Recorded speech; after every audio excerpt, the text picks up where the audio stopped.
Hello, beautiful people, and welcome to Cameron Indoor Stadium in Durham, North Carolina, home of the Duke Blue Devils will take on the NC State Wolfpack. I know this game from yesterday, and we're catching it up. Carol Lawson fired up, ready to go, taking a look at the ACC standings. And we're in the top one in the first place. At 14-0, NC State, a few teams down at 10-4 as we welcome you to our perch here at Cameron Indoor. Ryan Rucco alongside the Hall of Famer Rebecca Lobo. So happy to be with you this Thursday night on ESPN. Partner, this should be a big That's Ryan Rucco and alongside with Rebecca Lobo. Duke is one of the hottest teams in the country. NC State, Wes Moore said they were embarrassed about their performance on Sunday against Notre Dame. They have regrouped. They're ready for tonight. Well, Duke has regrouped on the season. After being ranked 7th in the preseason polls, coming off a trip to the Elite Eight last year where they were just a whisper away from the Final Four, they got off to a 3-6 start this season. But since we were last here, in that loss against LSU, Duke has not lost. 16 straight wins, 14-0 in conference play. Toby Fournier, a huge reason why. She is an elite sophomore in the women's college game. She has been terrific during this win streak. As you see, 18.5 points per game, efficient, runs the floor really well, can switch out defensively. She certainly is one of the top players in the ACC. For a little more on Duke, let's check in with another Hall of Famer. Here is Holly Rowe. Let's listen to Holly Rowe. Let's sign on the quarter for the tonight's game. Yes, it's tonight's game. Yes, it's tonight's game.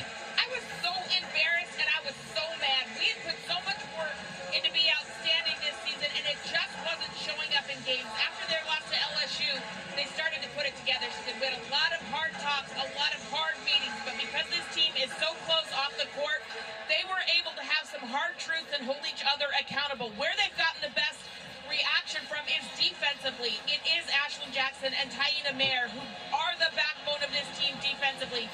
And when they turned it up, it got contagious and the rest of the team turned it up. So watch those ladies tonight. If they keep this win streak going, it will be because of those two and the way they have transformed this team this season.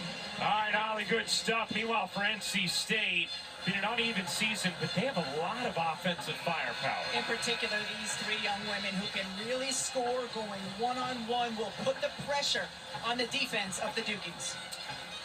NC State led by Wes Moore. Talked about the challenge. The head coach is Wes Moore for NC State Wolfpack. Terrific job with the Wolfpack. See that winning percentage in the ACC, leading the conference. And our head coach, like usually, is Carl Lawson. 21 State wins versus ACC opponents. Against ACC opponents, it was NC State who Duke beat in the ACC conference tournament title game a season ago. So Pierre and Fournier will jump in. And here we go. We're underway inside Cameron Indoor Stadium in Durham, North Carolina, and we are underway. We're rooting for is Duke Blue Devils. Coming back for the jumper. The shot is good. Nelson buries the mid-range. You saw Duke starting out in man-to-man. NC State as well on the other end. Duke offensively likes to run a lot of actions on that wing area, whether it's handoff or on-ball screens. Here's Jones fading away, cannot hit, and on the weak side, the rebound taken in by Mayer.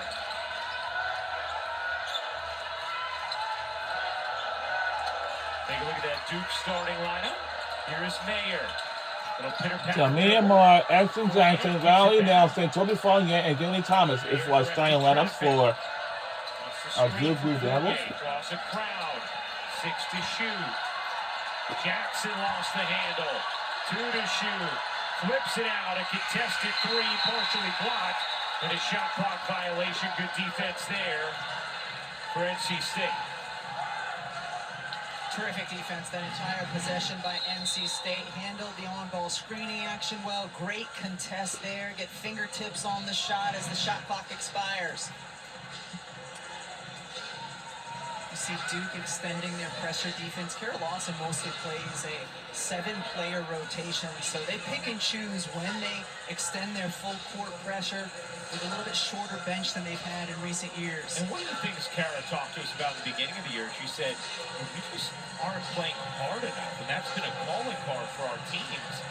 She said now, during this 16-game winning streak, they have been playing with the requisite effort. And I know that was something that even jumped out to you watching film in preparation for this game, Rebecca, as they get something straightened out with the clock right now.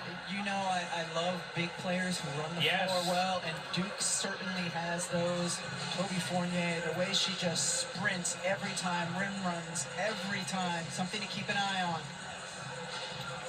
Joe Vasili, Mark Resch, Fatu Sissoko Stevens are officials today. We also have our rules analyst, Dee Kantner, with us, as always. Dee won't get the personal conversation with the officials she normally does, since we're up here in our perch at Cameron. That's right. She'll have to settle for us instead. I'm okay with that. Here is Brooks. Westmore was lauding the growth of Brooks this season.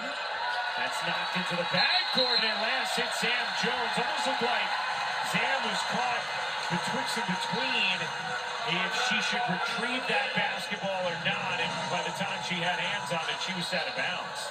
Yeah, I think it was her who was the last one to touch it in the front court as well, so she had to go for it.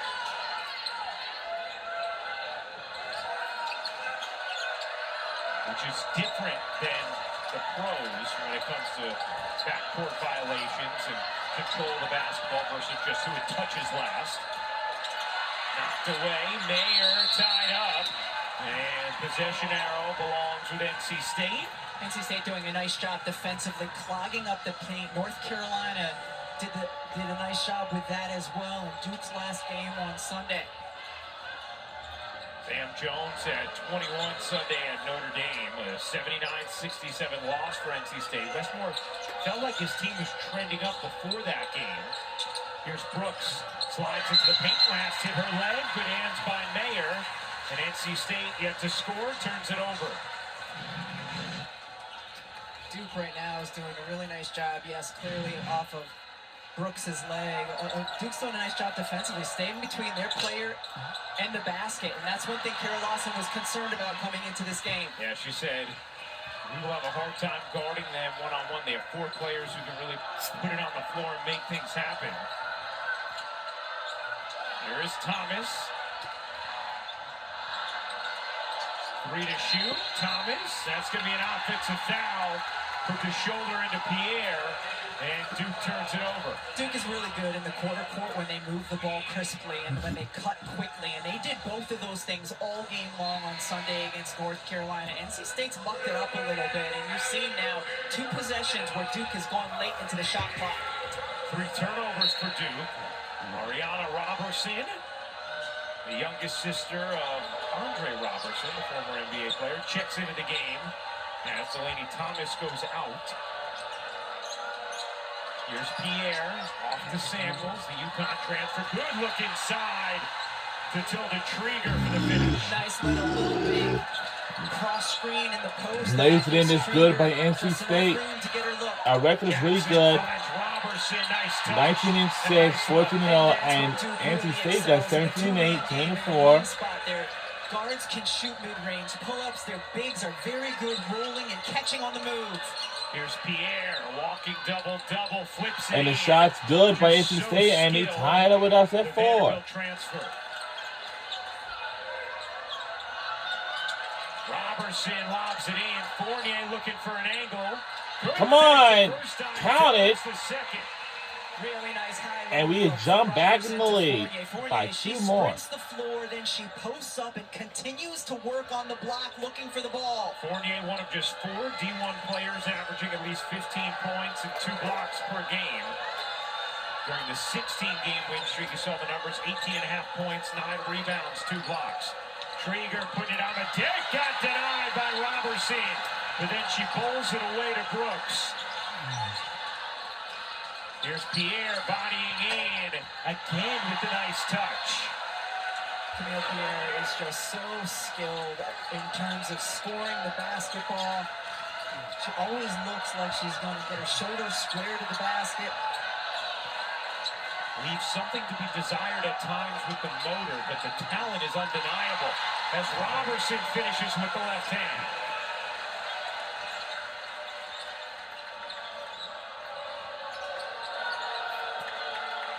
A 6'2" paint edge for Duke in the early going.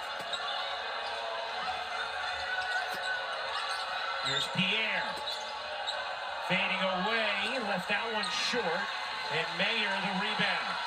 Here's Mayer pushing pace, shoveling to the corner. That Three is good. Riley Nelson in rhythm. And we stretched our lead even further by 5. More of playing with pace, whether it's off of turnovers or defensive boards, pushing the ball the other way. And a whistle here, and a foul is going to be called on Robertson. Just pushing pace, shooters go out to the perimeter. Nelson spots up. She's been really good from 3 all season long for Kara Lawson's team, just under 40% from 3. And she has done a nice job entering the starting lineup since It's the a injury 5-point to Jane deficit. Duke has not lost since she entered that starting lineup. Here's Brooks. Lost the handle, flings it out, still 10 to shoot. Pierre. Good look cross court. Trieger into the paint, and it taken away. Good dig there by Jackson. Stolen away! Wait, got it! Plus the foul! Finish from Taina Mayer. What a difference the last 2 possessions for the Duke Blue Devils when they've been able to get pace off of missed shots, outlet, pushing it down the floor, turnovers as well, and Mayer going to the bucket. That's just a tough finish. Duke now with a 7-point lead. And we'll be right back on the other side. And see you then.